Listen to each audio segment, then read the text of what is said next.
ربي سجد.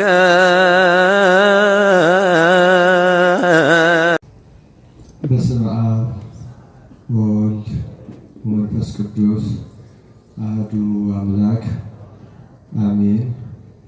ክቡር አባታችን መላከ ፀሐይ አባ ኪዳነ ማርያም ቆሞስ የዚህ ታላቅ ካቴድራል አስተዳዳሪ፣ ክቡር አባታችን መጋቤ ምስጢር ጥዑመ ልሳን የተፈሪ ኬላ ደብረ ስብሐት ቅዱስ ባለወልድ ቤተክርስቲያን አስተዳዳሪ፣ በዚህ ያላችሁ አበው መነኮሳት፣ አበው ካህናት፣ ሊቃነ ምስጢር ዲያቆናት፣ መምህራን፣ መዘምራን፣ ምዕመናንና ምዕመናት እንደምን ዋላችሁ? እንደምን አመሻችሁ? አሜን። ልዑለ ባሕሪ እግዚአብሔር አምላካችን ስሙ ለዘላለም የተመሰገነ ይሁን። የእግዚአብሔር ስጦታ ዮሐንስ ወንጌል ምዕራፍ 4 ቁጥር 10 በዚህ ርዕስ ላይ እንማማራለን። እግዚአብሔር አምላካችን ለሁላችን ምስጢሩን ይግለጥልን። ታሪኩን ምንባቡን በኋላ አመጣለሁ። የጎደለውን ታሪክ ቀድሜ በመሙላት ላምጣው። ቅድም ቅዱስ ገብርኤል ከዚህ ከእሳት ከቶርኖ ቤት ያወጣውን ልጅ በቆሙ ለመሄድ ያበቃውን ልጅ አይተናል። ይህን ያደረገ አምላካችን እግዚአብሔር አሁንም በጭንቅና በመከራ ላሉት ሁሉ ይድረስላቸው። ሕይወት ብዙ ውጣ ውረድ የሞላባት ናት። በየቤቱ ብንሰማው ብዙ የሕይወት ታሪክ አለ። አሁን ታሪኳን መነሻ አድርገን የምንማርባት ሴትም ተመሳሳይ ታሪክ የገጠማት ሴት ናት። ይቺ ሴት ደግሞ እንደ ማንኛውም ሰው በዘመኗ እንደነበረው ጌታችን አምላካችን መድኃኒታችን ኢየሱስ ክርስቶስ በተገለጠበት ወራት የነበረች ሴት ናት። በሰማርያ ምድር የነበረች ሴት ናት። ለአቅመ ሔዋን እድሜዋ ለጋብቻ ሲደርስ ጋብቻ መስርታ ትዳር ገብታ ጥሩ ሕይወት ሰው የደረሰበት ማዕረግ ደርሳ ጥሩ ሕይወት መኖር የምትፈልግ ሴት ነበረች እና ወላጆቿ ዳሯት፣ አገባች። የሰርጓ ዕለት ግን ድንገተኛ ሐዘን ተፈጠረ። ሰርጓ ሲደረግ ውሎ ማታ የዛን የሰርጓ ዕለት ባሏ ሞተ። የሰርግ ዕለት ባል ወይም ሚስት ሲሞቱ ሐዘኑ ምን ያህል ከባድ ሊሆን እንደሚችል መረዳት አያቅተንም አይደለም? ሰርገኛው ሳይመለስ ደስታው ሳያበቃ የሰርጉ ድግስ ዕቃ ሳይመለስ ወደ ለቅሶ ሲቀየር እንዲህ ያለ ከባድ ሐዘን በጣም አስደንጋጭ ነው እና አስደንጋጭ ስለሆነ ብዙ ጊዜም ስለማያጋጥም ታዘነላት፣ ተለቀሰላት፣ ሰዎች ሁሉ አዘኑላት። ተረጋጋች፣ ሰው ናት፣ እንባዋን አበሰች፣ ሐዘኗን ረሳች። አሁንም ተስፋዋ እንደገና ባላግብታ የተደላደለ ኑሮ ወይም ሰው የሚኖረው ኑሮ መኖር ነበር።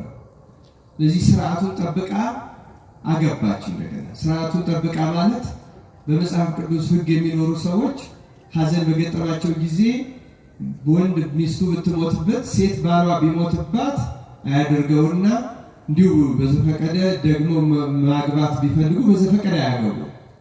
አሁን በክርስትናም ወንዶች በጣም ከቸኮሉ ከ10 ወር በኋላ ነው እንጂ ከ10 ወር በፊት ማግባት አይችሉም። ሴቶች ደግሞ ከ1 ዓመት በኋላ። ለይህን ስርዓት ጠብቃ ገባች። አሁንም ግን ያልታሰበ አደጋ ገጠመና የዛው የሰርጓ ዕለት ሁለተኛውን ባል ሞተባት። ይሄ ደግሞ የባሰ ያሰቅቃል። ይህ እንዴት ያለ ገጠመኝ ነው! እንዴት ያለ ህይወት አጋጣሚ ነው ያሰኛል። አሁን ተለቀሰላት፣ ተደነገጠ፣ ተሳቀቀው። ቤተሰብ ይሳቀቃል፣ ይደነገጣል፣ ያስባል፣ ይጨነቃል። አሁን ወደ ሶስተኛው ሲመጣ ግን ጭንቀት ይጨምራል አይጨምርም? አሁን ደስታ አይደለም የምትጠብቀው። ደስታና ሐዘን አንድ ላይ መጠበቅ እንደምትጠብቅ መገመት እንችላለን። ማንም ሰው አያደርግበትና እንዲህ ያለ ነገር ቢገጥመው ማግባትም አስፈሪ ነው፣ አለማግባት ማስፈሪ ነው። ሰቀቀን የሆነ ህይወት ምንድነው የሚገጥመኝ?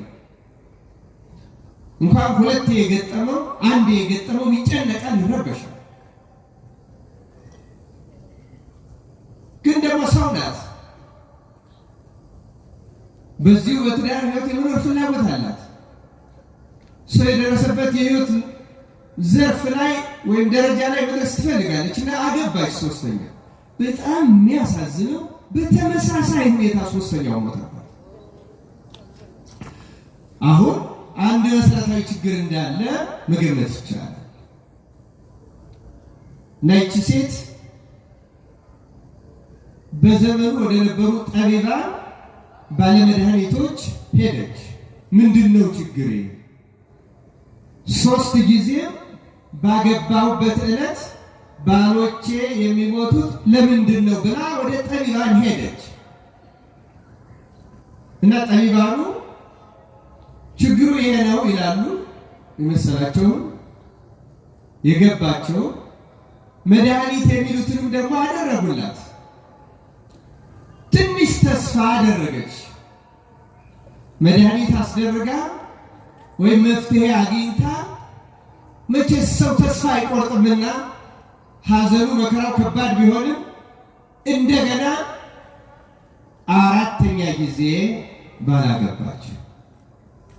አሁንም ግን የባለ መድኃኒቶች መድኃኒት የጠቢባን ጥበብ ችግሯን ሳይፈታላት ፈተናውን ሳያረቅላት ቀረና ለ4ኛ ጊዜ ባሏ ያገባቸው በተመሳሳይ ሁኔታ ሞተ። አሁን ራሱ እናንተ ሐዘናችሁ ይቀንሳል። አሁን ድምጻችሁ የመጀመሪያውና የመጨረሻው አሁን አንድ አይደለም አይደል? ምክንያቱም እኛ ራሱ በዘመኑ ባንኖር ትርጉሙ ይጠፋናል፣ ማዘን እናቆማለን። እሷ ግን ሐዘን የሚያዝንላት ብቻ አይደለም የምታጣው፣ ተገልብጦ እንደገና ሌላ ፈተና ይመጣባታል። በነገራችሁ ላይ እንደገና 5ኛ አግብታ 5ኛው ቦታው ሰው አሁን እሷ 5 ባላጣ የተጎዳች ህይወቷ ዝብርቅርቆ ይወጣ በጭንቅና በመከራ ውስጥ የምትኖር አድርጎ ሳይሆን የሚቆጥራት እንደገና ማህበረሰቡ ገዳይ አድርጎ ነው የሚቆጥራት። 5 ባሎቿን የበላች ወቅታ የገደለቻቸው ምናልባትም የእነዚያ ባሎቿ ቤተሰቦች ደግሞ የበለጠ ሊጠሏት ይችላሉ። እቺ መናጢ ሰው መስላል እሷን አግብቶ ወንድሜ ሞተ፣ ልጄ ሞተ፣ ምን ደግሞ ይኖር? ምን አይነት ኖሮ የምትኖር ይመስላችኋል? እቺ ሴት እግዚአብሔር እንዲህ ያለውን በእውነት በጆሮአችን አያሰማል። በመጽሐፍ ቅዱስ ልክ እንደዚህ ሌላ አንዲት ሴት አለች። መጽሐፈ ጦቢት ላይ ያለች ሳራ ወለተ ራጉኤል የምትባል እሷም 7 ወንዶች ሞቱባት። በሀገራችን የምናውቀው የባል ሳይሆን የልጅ ይመስለኛል። ልጆች ሲወልዱ ወዲያው የሚሞቱባቸው ሴቶች ሰምታችሁ አታውቁ? በሀገራችን እንዲያውም ሾተ ላይ እንደዚህ የሚባል ነገር ስማላችሁ አትሰማ? እግዚአብሔር ክፉን ያርቅ። ቀዳማዊ ግርማዊ ቀዳማዊ አፄ ኃይለ ሥላሴ እናታቸው እንደዚህ የሚወልዷቸው ልጆች በሙሉ የሞቱባቸው ናቸው። እና አፄ ኃይለ ሥላሴ እንዴት እንዳደጉ ታውቃላችሁ? በዚያ ጊዜ ማህበረሰቡ ያምነው የነበረው ከእናቱ አካል ጋር ራሱ ልጁ ከተነካካ እንግዲህ ከሆዷ ነው የሚወጣው፣ ግን ከተነካካ ይሞታል ተብለው አዋላጆች በጥንቃቄ ከማህፀን ሲወጣ ተቀብለው ከእናቱ ጋር ሳይገናኝ አረቃቸው ነው ያደጉት። አፄ ኃይለ ሥላሴ እናታቸው ነው ያውቁ። ከዚያ ከሳቸው በኋላ ከ2 ዓመት በኋላ እንደገና ሌላ ልጅ፣ ከዚያ በፊት ከሳቸው በፊት ያሉት በሙሉ ሞተዋል። ከሳቸው በኋላ ያለ ሌላ ልጅ ሲወልዱ እንዲወለዱ እንዳሉ እናቲቱ ሕፃኑ ሞቱ። ስለዚህ አፄ ኃይለ ሥላሴ ታላቅ ታናሽ ናቸው። ከቅርቡ ከኛ ለመናገር ማለት በሕይወት ታሪካቸው ስናይ እንዲህ ያለ ታሪክ ሀገራችን ነው።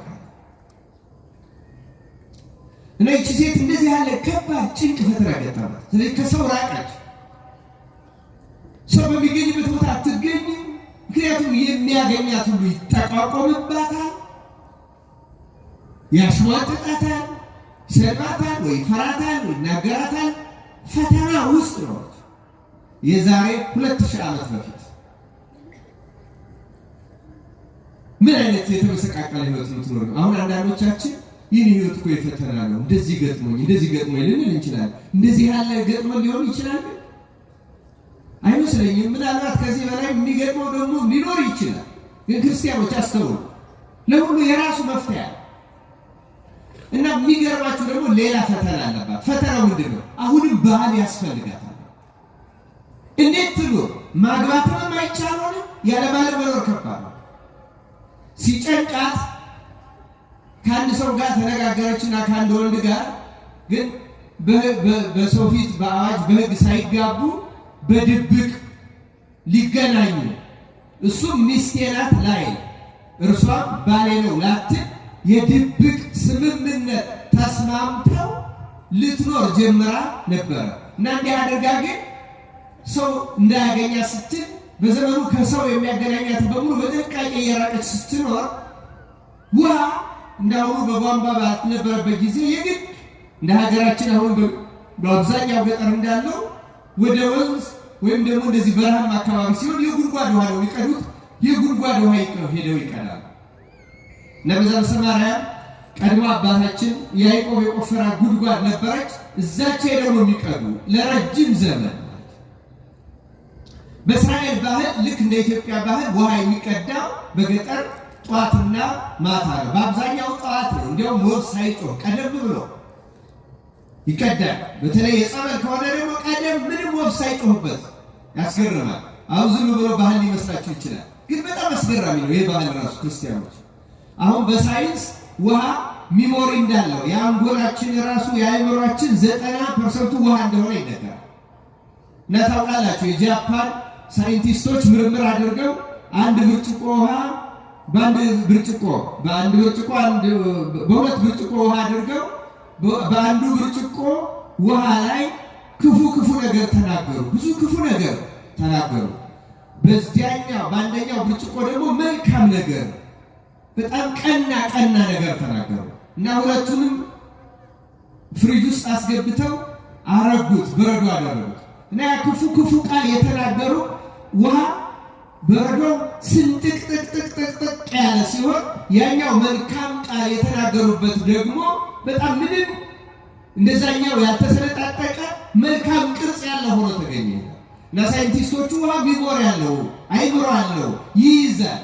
አሁን አስቡት በእኛ ቤተክርስቲያን ይሄን አሁን የሳይንቲስቶችን ትልቅ ነገር ሆኖ አይደለም የምናገረው፣ ግን እዩ በእኛ ምን እንደሚደረግ ጸበል እንደሚሆን ወፍ ሳይጮህ ማለት ድምፅ ሳይሰማ ይይዛል። ውሃ ሚሞሪ ያለው ሰካራም አንዱ በጣም የሚሰክረው እኮ እየለፈለፈ ስለሚጠጣው ታውቃላችሁ አይደል? አሁን ብዙ ሰው የኛ ያው ቅድምም እዚህ ትንሽ ምሳ ልጋብዝ ብለው ወስደው በቃ ሙዚቃው ተከፍቶ ልቅ ያለ አእምሯችን መቼ እንደሚያርፍ እንጃ እግዚአብሔር ይሁን በእውነት። የኛ ሀገር ሰው በጣም ኋላ ቀሮች እንደሆነ ግን ታውቃላችሁ። ሌላውን ቢለን ልንናደድ እንችላለን። እኔም የእናንተ ወገን ነኝ፣ አብሬ ነው። በጣም ኋላ ቀሮች ነው ለወቅ ስንበላ የምናደርገውን አናውቅ፣ ስንጠጣ ማድረግ ያለብን እናውቅ።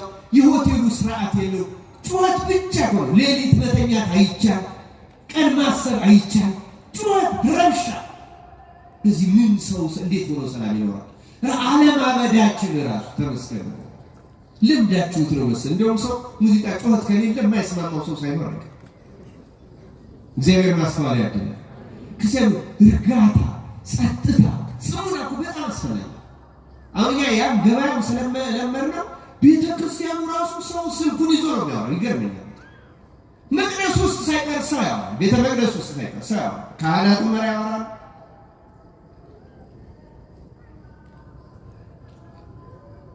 በግብፅ ቤተክርስቲያን እዛ አሜሪካ ሀገር ሄጄ ሳይ ዲያቆናቱ አንዳንዴ ልጆቹ ስለማያስችላቸው ልክ ጫማ አውልቀን እንደምንገባው እነሱ ደግሞ የሚቀሙት ስልክ ነው። ስልክ ይዞ መግባት አይቻልም። የትም ሀገር በሰለጠነ ሀገር እንኳን ቤተ መቅደስ ውስጥ ስልክ ማናገር ቅዳሴ ጸሎት ሆኖ አለ እየተጎበኘ አይቻልም። እንኳን ስልክ ማናገር ከሚጎበኘው ጋር ማውራት አይቻልም። ያ የእግዚአብሔር ቤት ነው። መላእክት የሚያመሰግኑበት ነው። ክርስቶስ መስዋዕቱን የሚያሳርግበት ነው። ታውቃላችሁ። ስርዓት ጩኸት ያነሳሁት በውሃው እንግዲህ ለምን ጧት ውሃ እንደሚቀዳ እንዲገባችሁ ነው። ዘመኖቻችን ስንቱኖች ነበሩ። የምንጠጣው ውሃ ድምፅ ሳይሰማ ነበር ይዘውት የሚመጡ። በጸጥታ ንጹህ ውሃ ጥራቱ ብቻ አይደለም፣ ድምፅ ያልረበሸው ወፍ ያልጮኸበት ምንም ያልሆነ ውሃ እንደሚያመጡ ታውቃላችሁ። ለዚህ ነው ለጸበልም ሲቀዳ በሌሊት ወፍ ያልጮኸበት ምንም የሆነ ከዚያ ይመጣና ማን ይነበብበታል? ገድሉ፣ ድርሳኑ፣ ወንጌሉ፣ ተአምሩ ሲነበብበት ያ ቃል ነው ስንጠመቀው የሚፈውሰው። አሁን ስንጠመቅ መለፍለፍ፣ አጥማቂው መለፍለፍ የለፍላፊ ዘመን ነው። እግዚአብሔር ይታረቀን ነው። እስኪ ጸጥ ማለት እስኪ እኔ እኮ አንዳንድ ሰው አፋችን ምን እንደሚበላ የማይችል ሰው እኮ አለ። ታውቃላችሁ አይደል? ዝም ብሎ ካልተናገረ ሆዱን የሚቆርጠው ሰው። እኔ እንደው የድሮ አንድ ተረት ማውቀዋለኝ። አንድ እንደዚህ ምንም እንደው ከጎኑ ከተቀመጠው ካላለ የማይችል ሰው አለ እና አንድ ምስጢር አሳዩት። እንደው አንድ ነገር ካየ ሳይተነፍስ የማያደርስ ንጉሱ ለካ እጁ ሽባ ኖሮ ተደብቆ ነው የሚኖረው። ይሄን ያያል የንጉሱ አገልጋይ ነው እና ወዲያው ንጉሱ ይችን ትንፍስ ብታረጋት እገልሃለሁ አለ። ሰውየው ደግሞ መተንፈስ የለመደ ምን ይሁን? አረ ቆረጠኝ ይላል። ቢተነፍስ ሊሞት ነው። ዝም እንዳይል ቸገረው። ልማዱ መንገር ነው፣ ያየው ሁሉ መንገር። እስኪ እስኪ ማንናገረው ነገር ይኖራል። ሰማት ወደ ሌላ ጉዳይ ገባው። በኋላ ምን እንዳደረገ ታውቃላችሁ? ሰው እንዳይሰማበት ባዶ ሜዳ ሄዶ መሬት ንጉሱ አንድ እጃቸው ሽባ ነው ብሎ ተነፈስኩት ብሎ ተገላገለ። ምክንያቱም ሰው ቢሰማበት ሊገደል ነው፣ ካልተነፈሰው ደግሞ ሊሞት ነው። የማይችል ሰው አለ ለመሬት ቢሆን የሚናገር። እግዚአብሔር ማስተዋል ያደለ የጥንት ውሃ እንደዚህ በስርዓት የሚቀዳው ያልሆነ ሰው ድምፅ ጸጥ ብለው ነው። ሴቶቹ ራሱ ሳይነጋገሩ አጥለውቃቸው በስነ ስርዓት ሴቶቹ ስም ነው እና በእስራኤል ባህል እንደዚህ ጧት ነው የሚቀዱት። ቀን ላይ ፈጽሞ ውሃ ለመቅዳት አይታሰብም። እንዲያውም ቀን በእስራኤል ባህል የውሾች ሰዓት ይባላል። ውሻ ፀሐይ መቶት ሲደክመው እያለከለከ ምላሱን አውጥቶ ሮጦ ሄዶ ወንዝ ጠጥቶ ስለሚመለስ ቀን ከቀዳች ይቺ ከውሻ ጋር የምትቀዳ ተብላ ትሰደባለች። ማንም ሴት ቀን አትቀዳም። እንዲህ ባለበት ሰዓት ግን ይቺ 5 ባሎች የሞቱባት ሴት ከመጨነቋ ሰው ከመጥላቷ ከመፍራቷም የተነሳ ቀን በውሻ ሰዓት በቀን ውሃ ልትገዳ ወደዚያ ውሃ ጉድጓድ ሄደች። እሷ ያን ያደረገችው ለምንድን ነው? ማንም አያየኝም፣ በቀትር ማንም አይወጣም አያገኘኝም። ስለዚህ ብቻዬን ሂጄ ሰቀቀን ውስጥ ስለምትኖር ተመልከቱ። የሚያገኛት ሰው ምን እንደሚያሰማ አታውቅም፣ ስለምትጨነቅ። እግዚአብሔር ከእንዲህ ያለው ጭንቀት ይጠብቃል ማለት። ምን አይነት አስጨናቂ ህይወት ትኖር ይሆን? የሰው ድምፅ ስትሰማ ኮሽታ ላይ እንዴት ትሸበር ይሆን? እግዚአብሔር እንዲህ ያለው ጭንቀት ውስጥ የሚኖሩትን ሰዎች ይዘንላቸው መፍትሄውንም ይስጣቸው። ስለዚህ በሰዎች አትፍረዱ። ሰዎች ምን እንደገጠማቸው አላውቅም። እና በዚህ ጊዜ ነው እንግዲህ በቀትር ብቻዋን ውሃ ልትቀዳ ወደ ጉድጓድ በሄደችበት አንድ ሰው መጣባት። ያ ሰው ማን ነው? አሁን በንባብ አሰማቸዋለሁ። ጧፍ የምታዞሩትም በዚህ በፊት ለፊት አትምጡ። እሺ፣ አሁን ማን ይመስላችኋል? አሁን አነብላችኋለሁ። ዮሐንስ ወንጌል ምዕራፍ 4 ቁጥር 7 ጀምሮ ከሰማርያ አንዲት ሴት ውሃ ልትቀዳ መጣች። ኢየሱስም ውሃ አጠጭኝ አላት። ደቀ መዛሙርቱ ምግብ ሊገዙ ወደ ከተማ ሄደው ነበርና፣ ስለዚህ ሳምራዊቲቱ አንተ የይሁዳ ሰው ስትሆን ሳምራዊት ሴት ከመሆን ከኔ መጠጥ እንዴት ትለምናለህ? አለችው። አይሁድ ከሳምራውያን ጋር አይተባበሩም ነበርና። ኢየሱስም መልሶ የእግዚአብሔርን ስጦታና ውሃ ጠጭኝ የሚልሽ ማን መሆኑንስ ብታውቂ አንቺ ትለምኚው ነበርሽ፣ የሕይወትም ውሃ ይሰጥሽ ነበር አላት። ሴቲቱም ጌታ ሆይ መቅጃ የለህም፣ ጉድጓዱም ጥልቅ ነው። እንግዲህ የሕይወት ውሃ ከወዴት ታገኛለህ? በእውኑ አንተ ይህን ጉድጓድ ከሰጠን ከአባታችን ከያዕቆብ ትበልጣለህን? ራሱም ልጆቹም ከብቶቹም ከዚህ ጠጥተዋል አለችው። ኢየሱስም መልሶ ከዚህ ውሃ የሚጠጣ ሁሉ እንደገና ይጠማል። እኔ ከምሰጠው ውሃ የሚጠጣ ሁሉ ግን ለዘላለም አይጠማም። እኔ የምሰጠው ውሃ በእርሱ ውስጥ ለዘላለም ሕይወት የሚፈልቅ የውሃ ምንጭ ይሆናል እንጂ አላት። ሴቲቱም ጌታ ሆይ እንዳልጠማ ውሃም ልቀዳ ወደዚህ እንዳልመጣ ይህን ውሃ ስጠኝ አለችው። ኢየሱስም ሂጂና ባልሽን ጠርተሽ ወደዚህ ነይ አላት። ሴቲቱም መልሳ ባል የለኝም አለችው። ኢየሱስ ባል የለኝም በማለትሽ መልካም ተናገርሽ። 5 ባሎች ነበሩሽና አሁን ካንቺ ጋር ያለው ባልሽ አይደለም፣ በዚህስ እውነት ተናገርሽ አላት። ሴቲቱ ጌታ ሆይ አንተ ነቢይ እንደሆንህ አያለሁ። አባቶቻችን በዚህ ተራራ ሰገዱ፣ እናንተም ሰው ሊሰግድበት የሚገባው ስፍራ በኢየሩሳሌም ነው ትላላችሁ አለችው። ኢየሱስም እንዲህ አላት፣ አንቺ ሴት እመኚ፣ በዚህ ተራራ ወይም በኢየሩሳሌም ለአብ የማትሰግዱበት ጊዜ ይመጣል። እናንተስ ለማታውቁት ትሰግዳላችሁ። እኛ መዳን ከአይሁድ ነውና ለምናውቀው እንሰግዳለን። ነገር ግን በእውነት የሚሰግዱ ለአብ በመንፈስና በእውነት የሚሰግዱበት ጊዜ ይመጣል፣ አሁንም ሆኗል። አብ ሊሰግዱለት እንደነዚህ ያሉትን ይሻልና። እግዚአብሔር መንፈስ ነው፣ የሚሰግዱለትም በመንፈስና በእውነት ሊሰግዱለት ያስፈልጋቸዋል። ሴቲቱ ክርስቶስ የሚባል መሲህ እንዲመጣ አውቃለሁ፣ እሱ ሲመጣ ሁሉን ይነግረናል አለችው። ኢየሱስም የምናገርሽ እኔ እርሱ ነኝ አላት። በዚያ ጊዜ ደቀ መዛሙርቱ መጡና ከሴት ጋር በመነጋገሩ ተደነቁ። ነገር ግን ምን ትፈልጊያለሽ ወይም ስለምን ትናገራታለህ ያለ ማንም አልነበረም። ሴቲቱም እንስራዋን ትታ ወደ ከተማ ሄደች። ለሰዎችም ያደረግኩትን ሁሉ የነገረኝን ሰው ኑና እዩ፣ እንጃ እርሱ ክርስቶስ ይሆንን አለች። ከከተማም ወጥተው ወደ እርሱ ይመጡ ነበር ይላል። ስለ ቃሉ የአምላካችን የእግዚአብሔር ስሙ የተመሰገነ ይሁን። አያችሁ፣ ሴት በዚያ በጭንቅ ሰዓት ሳለች ቀትር ሆኖ ምግብ ሊገዙ ደቀ መዛሙርቱ ሲሄዱ ጌታ ወደ ሴቲቱ ሄደ። ዛሬም ወደሚጨነቁት ክርስቶስ ይሄድላቸው። ወደምንጨነቀው ሁሉ፣ ወደምናለቅሰው ሁሉ፣ በእውነት ወደምናስበው ሁሉ፣ ለቤተሰብ ለራሳችን ክርስቶስ ወደኛ ሕይወት ይምጣ ነው። እሷ ግን ወደ ባለመድኃኒቶች ስትሄድ እንዴት ወደ ክርስቶስ መሄድ አቃታት? አያሳዝናችሁም ክርስቲያኖች? አንዳንድ ጊዜ ሰዎች ብዙ ይደክማሉ። ቋጠሯቸውን ለመፍታት ችግራቸውን ለማራቅ ወደ ብዙ ቦታ ይደክማሉ። ብዙ ሰዎችን ያማክራሉ፣ ጠቢባን ጋር ይሄዳሉ፣ ዘመድ ጋር ይመክራሉ። ክርስቶስ ግን ይረሱታል። አይገርምም? እሷ ረሳችው፣ እሱ ግን ብቻዋን ሳለች ወደ እሷ ሄደ። ብቸኝነት ባጠቃኝ ጊዜ ክርስቶስ አይለየን ነው። ብቻዋን ሳለች። ለዚህ ነው ወንድ ሆኖ ሲመጣ ደግሞ ፈራች። ለምን? ተመልከቱ፣ ማንም ሰው አትፈልግም። ከሰው ደግሞ ወንድ ሲመጣ የበለጠ አስፈሪ ነው ለዚያች ሴት ብቻዋን። ከወንድ ደግሞ አይሁዳዊ። ለምን? እሷ ሳምራዊት ናት።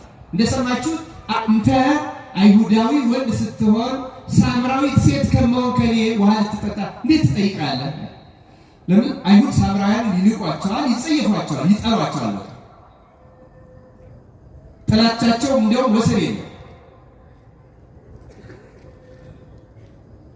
ወንጌል ላይ ብዙ ታሪኮች አሉ። ሰዓቱ ላለማባከን ብቻ እዘለዋል።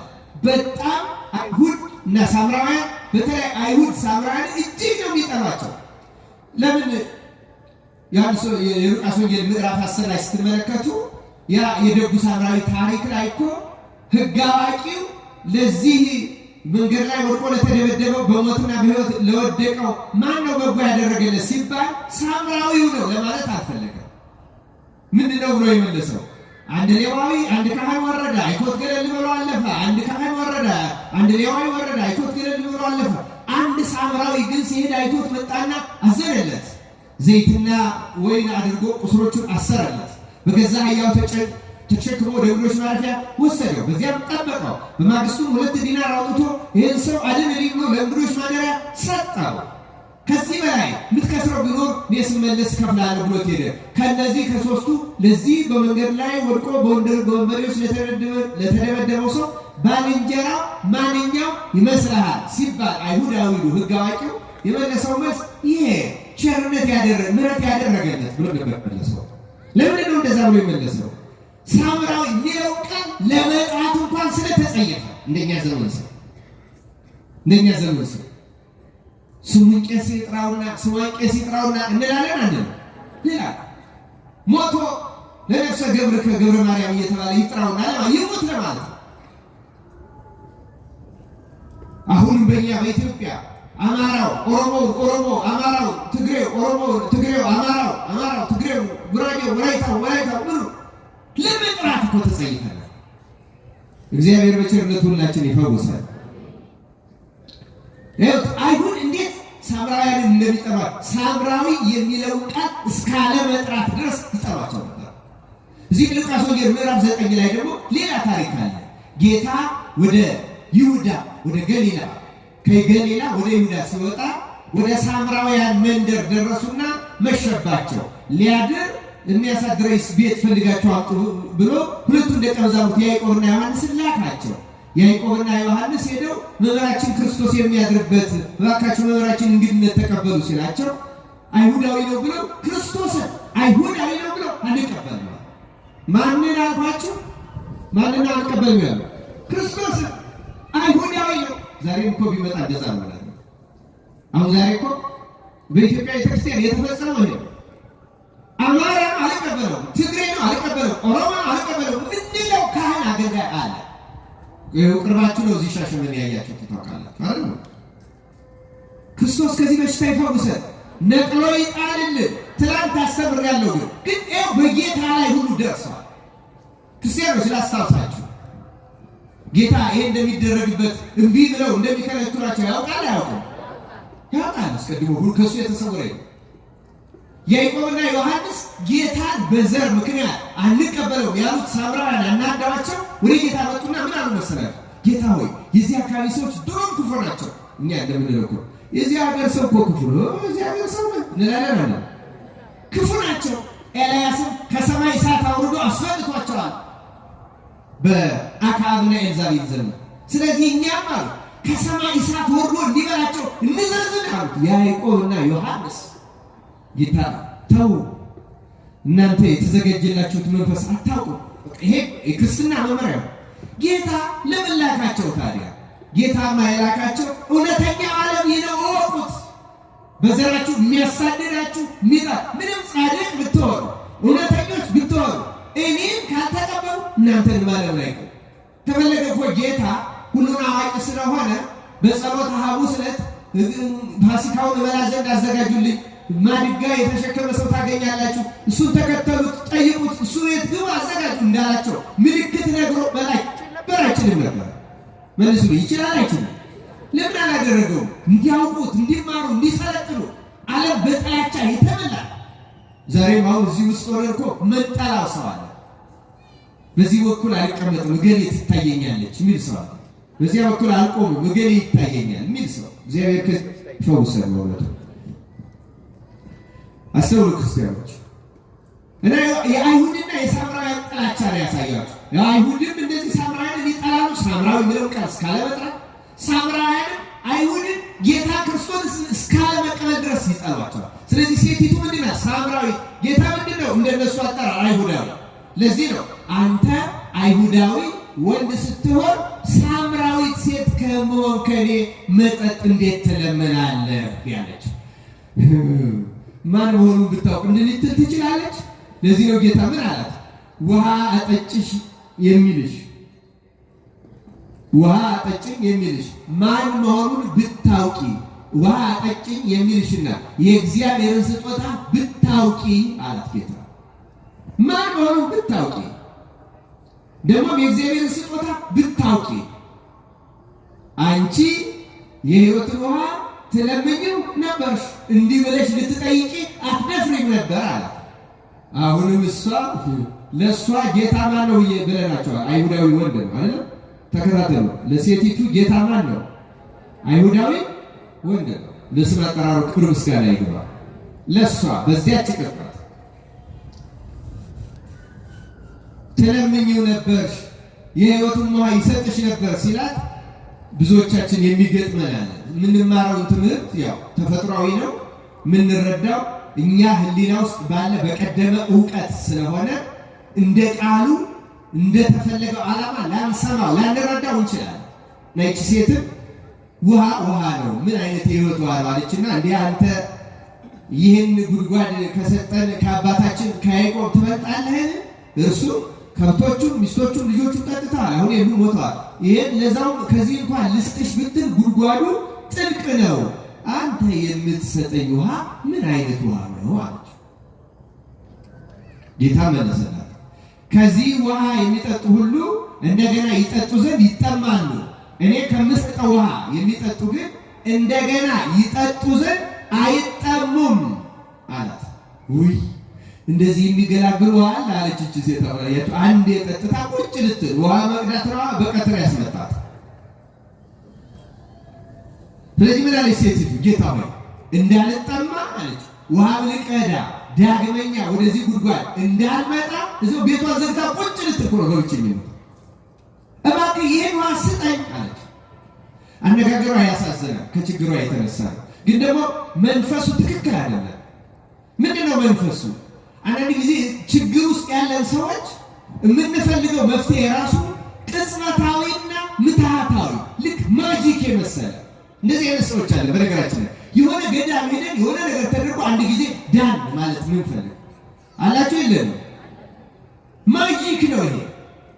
ሰይጣናት ናቸው በምትሃት የሚያታልሉት። እና ሰው ተመልከቱ፣ አማኝ እንኳን ሆኖ የምትሃትና የጥንቆላ መንፈስ በውስጡ ሊኖር ይችላል። እባክህ አንድ የጠጥቸው ልገላገል፣ ይህን ውሃ ስጠኝ። ማጂካል የሆነ ትሪትመንት ፈልግ፣ እንደ ምትሃታዊ የሆነ ፎርስ፣ ምትሃታዊ የሆነ መፍትሄ፣ ምትሃታዊ መድኃኒታዊ አጋንንታዊ የሆነ መፍትሄ ፈልግ። እባክህ አንዴ ቀጥ የሚያል ይህን ነገር ስጠኝ። ብዙ ሰዎች እንደዚህ ችግራቸው አንዴ ቀጥ በሆነ ምክንያት ቀጥ እንደዚህ ያለ መፍትሄ ክርስቲያናዊ አይደለም። ክርስቲያኖች አይደለም፣ ለሃይማኖተኞች እንደዚህ አይሰራም። ለዚህ ነው ጌታ አላስደነገጣትም፣ ግን ቀስ ብሎ ውሃው ገና አልገባትም፣ ቀስ እያለ ነው እያቀረባት ያለ። እሷ እንዳሰበችው አይነት አይሁዳዊ ወንድ እንዳልሆነ ገና። ከዛ ምን አላት? አስቀድመሽ ይህን ውሃ ከፈለግሽ ሂጂና ባልሽን ጠርተሽ ነይ አላት። የዚች ሴት ታሪክ ነግሬያቸዋለሁ። የባል ጉዳይ ሲነሳ ያማል አያምም። ለዚች ሴት ቁስል ነው አይደለም? እንኳን እንዲህ ያለ ነገር እኮ ያለው አሁን እንደው እጮኛ እየያዘ ሁለቴ ያልሰመረለት ሰው ሶስተኛው ላይ እጮኛ እንዴት ናት ይባል መናገር ይፈራል አይፈራም? አስፈሪ ነው አይደል? አስፈሪ ግን አይዟችሁ እንዳትፈሩ፣ አትቀያየሩ፣ ግን አትፍሩ። አይዟችሁ ሁለት ሶስት ድረስም አትጓዙ። ነው እግዚአብሔር እንግዲህ ለሁላችን ማስተዋሉን ያደረገ። ትልቁ ያነሳሁት ጉዳይ አስጨናቂ ነገር ነው። ሂደሽ ባልሽን ጠርተሽ ነይ የሚለው ጥያቄ አስጨናቂ ነው እና ለእሷ ባል አላት የላትም? ቅድም ታሪኳን ነግሬያቸዋለሁ። አላት የላትም? እስቲ ተናገሩ። ሁለቱንም ነው የሰማው። አላትም የላትም የምትለዋላችሁ አይደል? ሴቲቱ ምን አለች? ባል የለኝም አለች። ጌታ ምን አላት? ባል የለኝም በማለትሽ መልካም ተናገርሽ አለና 5 ባሎች ነበሩሽ፣ አሁን የሉም። አሁን ያለው ባልሽ አይደለም አለ። እንዴ አሁን ያለው አለ አለ። እንደገናስ ባልሽ አይደለም አለ የለም አለ የለም። አሁን እኛም ተወዛገብን አይደል? ለምን ነው ጌታ እንደዚህ ያላት? ቅድም ነግሬያቸዋለሁ አይደል? ባሌ ነው ላትል ሚስቴ ነው ላይላት በድብቅ የተስማማችሁ። ስለዚህ ጌታ የድብቅ ሕይወቷን ነው የነገራት። አለሽ ግን ደግሞ ብትጠየቂ የለኝም እላለሁ፣ አንተም የለኝም በል ተባብለሽ ተስማምተሽ ስለጀመርሽው ቃል ኪዳንሽን ጠብቀሽ የለኝም በማለትሽ መልካም ተናገርሽ። የለኝም እላለሁ ብለሽ ነበረ፣ እንደገባሽው ቃል የለኝም ብለሻል፣ ቃልሽን ጠብቀሻል፣ በዚህ መልካም ተናግረሻል። ግን አላት። የዚህ ጊዜ ሴቲቱ ልቧ ደነገጠ፣ የደበቀችው የሕይወቷ ክፍል ወጣ። በዚህ ጊዜ ምን ብላ መለስ? ጌታ ሆይ አንተ ነቢይ እንደሆን አያለሁ። ማን እንደሆን ካለች መጀመሪያ ውሃ ጠጪ ሲላት ማን ነበረ ያለችው? አንተ አይሁዳዊ ወንድ ስትሆን አሁንስ ማን እንደሆን ካያለሁ አለች። ከምልልሷ አይሁዳዊ ወንድ ከሚለው አንድ ደረጃ ተሻገረችና ነቢይ እንደሆን አያለሁ። እናንተ ሰው ሊሰግድበት የሚገባ ቦታ በኢየሩሳሌም ነው ትላላችሁ። አባቶቻችን ግን በዚህ ተራራ ሰገዱ አለችው። ምን ማለት ነው? በብሉይ ኪዳን በእስራኤል ስርዓት መሰረት ቤተ መቅደሱ አንድ ቦታ ላይ የነበረው ኢየሩሳሌም ብቻ። በቀሪው የእስራኤል አውራጃዎችና ወረዳዎች ምኩራብ ይሰራል እንጂ መቅደስ አይሰራም ነበር። የሁለቱ ልዩነት ማወቅ አለባችሁ ክርስቲያኑ። በየአውራጃው ያለው ምንድነው ብያችኋለሁ? ስተናገሩ ምኩራብ። ቤተ መቅደስ አንድ ብቻ። አሁን ለምሳሌ አይሁድ በአሁኑ ጊዜ በምድር ላይ መቅደስ የላቸው። ያ የሶሎሞን ቤተ መቅደስ ፈርሷል። ኢየሩሳሌም የነበረው በላዩ ላይ መስጊድ ተሰርቶበታል። የአልአቅሳ መስጊድ መቅደስ ቦታ ያ ስለሆነ አሁን ኢየሩሳሌም ጦርነት የሚካሄድባት ውዝግብ ያለባት አንዷ ከተማ ናት። አይሁድ ያንን አፍርሰው መቅደሳቸውን እዚያ ቦታ ላይ ማነጽ የሚፈልግ ሌላ ቦታ መቅደስ መስራት አይችሉም፣ እየተከለከሉ። ስለዚህ መቅደሱ ኢየሩሳሌም ስለነበረ በኦሪቱ ደግሞ ወንድ ልጅ የሆነ እድሜው ከ12 ዓመት በላይ ከሆነ በዓመት 3 ጊዜ ከየአውራጃው ኢየሩሳሌም ሄዶ መስዋዕቱን ማቅረብ አለበት። ይህ ስራ ስለነበራቸው ነው ሴቲቱ ምን አለች? ሰው ሊሰግድበት የሚገባው ቦታ በኢየሩሳሌም ነው ትላላችሁ፣ መቅደሱ እዛ ነው ትላላችሁ። አባቶቻችንና አብርሃምና ይስሐቅና ያዕቆብ ግን እዚህ ተራራ ጥንት ለእግዚአብሔር ሰገዱ። ዛሬም ደግሞ አንተን የመሰለ ሰው ተገኘበት፣ አንተ የእግዚአብሔር ነቢይ እንደው አያለው አለችውና እውቀቷ፣ ግምቷ፣ እምነቷ አይሁዳዊ ወንድ ከሚለው ነቢይ ወደሚለው ከፍ አደረገች። ከዚያ ጌታ ተናገራት፣ መለሰላት። እውነት እልሻለሁ እንግዲህ ይህን በተናገረችው ጊዜ እናንተስ ለማታውቁት ትሰግዳላችሁ፣ እኛ መዳን ካይሆን ነውና ለምናውቀው ሰግዳለን። ነገር ግን በእውነት የሚሰግዱ ለአብ በመንፈስና በእውነት የሚሰግዱበት ጊዜ ይመጣል፣ አሁንም ሆኗል። አብ ሊሰግዱለት እንደነዚህ ያሉትን ይሻልና፣ እግዚአብሔር መንፈስ ነው፣ የሚሰግዱለትም በመንፈስና በእውነት ሊሰግዱለት ያስፈልጋቸዋል አለ። ተመልከቱ ክርስቲያኑ፣ አስተውሉ። እግዚአብሔር አይምሯችንን በእውነት ይክፈትልን። ምንድነው ጌታ ያለ? መቅደሱ በኢየሩሳሌም ነው በዚያ ነው ትላላችሁ ስትለው አሁን ያ ይቀራል ማለት። አሁን እግዚአብሔር መንፈስ ነው፣ በመንፈስና በእውነት በየትም ቦታ የሚሰገድበት የሐዲስ ኪዳን ቤተክርስቲያን በዓለም የምትሰራበት ጊዜ ይመጣል። ያ እየሆነ ነው፣ አሁን ያ እየቀረ ነው ብሎ ሐዲስ ኪዳን ይሰበከላል። ይህን ሲላት ምን አለችው ሴቲቱ? ደግሞ አስገራሚ መልስ። ሴቲቱ ክርስቶስ የሚባል መሲህ እንዲመጣ አውቃለሁ፣ እርሱ ሲመጣ ይሄን የምትለው ወደፊት የሚተካው አዲሱን ነገር እሱ ይነግረናል አለች። ጌታ የምናገርሽ እኔ እርሱ ነኝ፣ እኔ መሲሁ ነኝ፣ እኔ ክርስቶስ ነኝ አላት። በዚህ ጊዜ አመነች። በአመነች ጊዜ ከሰው የለያት ብቻዋን በቀትር ወደ ውሃ የላካት 5 ባሮቿን የገደለባት ከሷ ተጣብቆ የነበረ ረቂቅ መንፈስ አስማንዲዮስ የተባለ ጋኔን ለቆ ወጣ። ለስም አጠራሩ ክብር ምስጋና ይግባው። አታውቀውም። ግን ተመልከቱ ክርስቲያኖች፣ አንድ መሰረታዊ ነገር እንድትይዙ ፈልጋለሁ። ሴቲቱ ተፈወሰች። ከዚያ በኋላ ፍርሃቷ ለቀቃትና እንስራዋን ትታ ወደ የት ሄደች? ወደ ከተማ። አያችሁ፣ ጭንቀት ውስጥ የከተታት፣ በዘመናዊ ቋንቋ ዲፕሬሽን ውስጥ የከተታት፣ ከሰው የለያት፣ ባሎቿን የገደለባት፣ ያን ሁሉ ህይወቷን ያመሰቃቀለው ክፉ መንፈስ ነበረ። ጠቢባን ሊያውቁት ያልቻሉ፣ ባለመድኃኒቶች ሊያገኙት ያልቻሉ፣ ግን ይህ ሁሉን የፈጠረ ሁሉን የሚገዛ ሁሉን የረቀቀው በሽታ የሚፈውስ መድኃኔዓለም ክርስቶስ ባገኛት ጊዜ ግን ፈወሳት። የፈወሳት ግን ዝም ብሎ አይደለም። የትኛው ደረጃ ላይ ስትደርስ ነው የተፈወሰችው? መሲህ ክርስቶስ እንደሆነ ምን ስታውቅና ስታመን። ተመልከቱ። መጀመሪያ ማን አለችው? አይሁዳዊ ወንድ።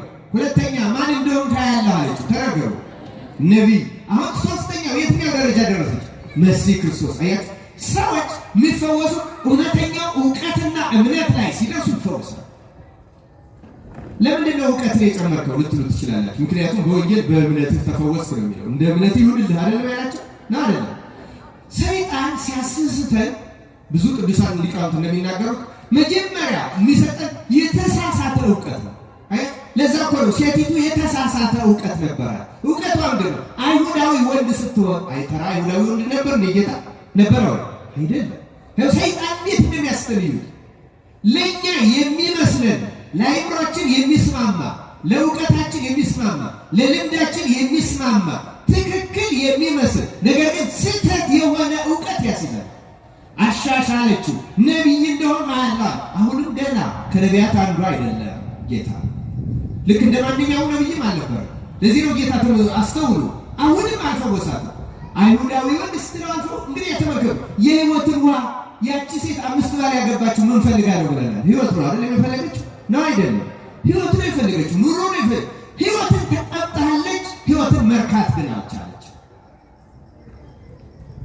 እና የመሰላት የሆነ ውሃ ጥጥት ታርጋ ዳን የምትል ነበር የመሰላት። እንደዛ አይደለም ክርስቲያኖች፣ እንደዛ አይደለም። ሶስት እውነተኛው እንደሱ ነው። አንዳንድ ጊዜ እኮ እንደዛ እንፈልጋለን። የሆነ ነገር ተደርጎ የሆነ ወይ ተዳሰን ወይ ተቀብተን የሆነ ነገር የእግዚአብሔር ማዳን ግን አስተውሉ ክርስቲያኖች። አብዛኛው መድኃኒዓለም ክርስቶስ ዛሬ በወንጌል ከተነበበው በዚህ ሲወለድ ጀምሮ እውር ከሆነው ሰው በቀር ከሱ በቀር እሱን ጭቃ ለብሶ ግንባሩ ላይ የአይን ቅርጽ አውጥቶ ሂድ ሰሌውን ታጠብ ብሎ አድኖታል። ይሄም የተደረገው አይሁድ ግዘፈ ልብ ስላላቸው ደንዳኖች ስለሆኑ አዳምን በእጁ ያበጃጀው እሱ ራሱ መሆኑን ለማሳየት ያን የቀዳማው አዳም አካላትን ቅርጽን ሐዋሳትን በእናት ማህፀን የሚሰራው እሱ መሆኑን ለመግለጽ ነው እንጂ ለጌታ አስፈልጎት አይደለም ለማለት። ልትድን ትወዳለህን አይደለም ያለው? አዎ ተነስ አልጋህን ተሸክመህ ሂድ እኮ ነው። እዩ ክርስቲያኑ ምንም ነገር አያስፈልገው። የሚያስፈልጋቸው አንድ ነገር አለ። መሰረታዊ ነገር እምነት ላይ የተስተካከለ እውቀት። ስለዚህ ክርስቲያኑ ይሄ ምትሃታዊ የሆነ ገዳም ስለሄዳችሁ ብቻ የምትድኑ አይመስላል። ራሱ ክርስቶስን አግኝታችሁ እውቀታችሁ እስኪስተካከል ድረስ አትድኑ። እንኳን ባህታዊ እንኳን አባት እንኳን የዘጋባት እንኳን ሌላ ራሱ ክርስቶስን ብታገኘው እንደዚህ እቺ ሴት እውቀትህን እምነትህን እስኪስተካከል ድረስ አድን። ይሄ ነው ክርስቲያን መስተካከል አለበት። እምነታችን ከተስተካከለማ ክርስቶስ ከኛ ጋር ነው። እውቀታችን ከተስተካከለ ግምታችን ይሄ በሚመስለን መኖር ካቆም እንደ ቅዱሳት መጻሕፍት ምስጢርና ቃል ከሄድን ግን ድህነታችን እበራችን ላይ ምትሃታዊ በሆነ መንገድ አለ። እውነተኛ ምንም ነገር ኩልል ያለ ነው። መዳኗን ሳታውቀው እኮ ነው ሄደች። ሴት አለ ውሃ ልጠጣ እኮ አላለች። እቃው መቅጃው ሌላው ጉድጓዱ ጥልቀው ረሳችን፣ ዳነች፣ ተፈወሰች። ሄደች። የእኛንም የሁላችን ድነት ክርስቶስ እንደዚህ ያደርግልን። ሳታውቁት ትድናላችሁ ክርስቲያኖች። ሳታውቁት መቼ እንደሆነ ሳትለዩት እግዚአብሔር ድንቅ ማዳን ያደርግላችኋል። አሁንም ለሚጨነቁት ሁሉ ይህንን ያደርገል። በጣም በጭንቀት ላሉት ብዙ ሰው በጭንቀት አለ። በተለይ በውጭ ሀገር የሚኖሩ ወገኖቻችን እዚህ ያለው ሰው የሚጠብቀው ነገር ያስጨንቃቸዋል፣ ኑሯቸው ያስጨንቃቸዋል፣ ህይወታቸው ያስጨንቃቸዋል። ብዙ ጭንቀት አለባቸው። መድኃኔዓለም ክርስቶስ በቸርነቱ ይድረስላቸው። እኛም እንዘንላቸው፣ እንጸልይላቸው በጭንቀት ላሉት ክርስቲያኖችና መጀመሪያ ያላትን ነው ርዕስ ያደረግናት። ምን ብታውቂ ነበር ያላት? ውሃ ጠጭኝ የሚልሽና ማንን? የእግዚአብሔርን ስጦታ። አሁን ይህን ውሃ ጠጭኝ ያላት ማን መሆኑን አወቀች አላወቀችም? አወቀች። መጨረሻ ልክ ስታውቅ ቀዳቸው። አያችሁ፣ ብታውቂ የህይወት ውሃ ይሰጥሽ ነበራል። ልክ ስታውቂ የህይወት ውሃ አገኘች። ነቢይን አለችው፣ ገና አልደረስሽም። መሲህ ክርስቶስ እንደሚመጣው እሱ እኔ ነኝ። ልክ ይህን ስታውቅ ተፈወሰ። እኛ መሲህ ክርስቶስን በህይወታችን ለማወቅ ያብቃል። ልክ ነው። በስብከት እናውቀዋለን፣ ሲነገር እናውቀዋለን። በህይወታችን ብዙዎቻችን አናውቀውም። ገና በእውነት ለመናገር አናውቀው። ክርስቶስ ሁሌ የምናገኘው ሁሌ ቤተ መቅደስ አለ። ለዛ እኮ ነው ስርዓትን ያዝምልን ያለ አይመስልንም። የሚታዩን ቄሶች ብቻ ናቸው። የሚታየን ጳጳሱ ብቻ ነው። የሚታየን አገልጋይ አይናችን ቢበረግን ክርስቶስ አለ። ታውቃላችሁ አለ እኮ 2 ወይም 3 በስሜ ብትሰበሰቡ እኔ የት እገኛለሁ ነው ያለው አለ። ግን አይሰማንም። እርሱ እንዳለ እኮ አይሰማን። ልቡናችን ገና የራቀ ነው። ገና ሩቅ ነው። ለእኛ እንደ አንድ አይሁዳዊ ነው። ለእኛ አንድ ሰባኪ ብቻ ነው የሚታየን። ለእኛ ዘማሪ ብቻ ገና ሩቅ ነው። እግዚአብሔር ልቡናችንን ያቅርብልን።